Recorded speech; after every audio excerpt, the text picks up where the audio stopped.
আর doctor Yunus sir বাজিমাত করতে যাচ্ছে। হ্যাঁ ভাই, বাজিমাত করতে যাচ্ছে। কিরকম বাজিমাত? এই যে নতুন বাংলাদেশের ঘোষণাটা উনি যখন দিয়ে দিবে শহীদ মিনার থেকে, তার মানে কি ইতিহাসের পাতায় তো উনার নাম লেখা হয়ে গেল।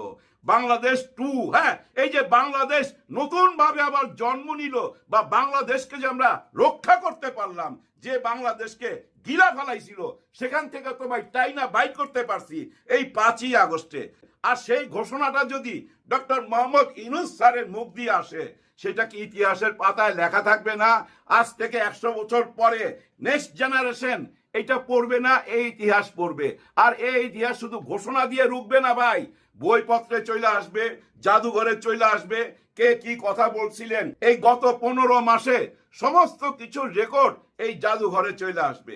কেউ রুখতে পারবেন না। ডক্টর ইউনূস স্যার আপনাদেরকে একটা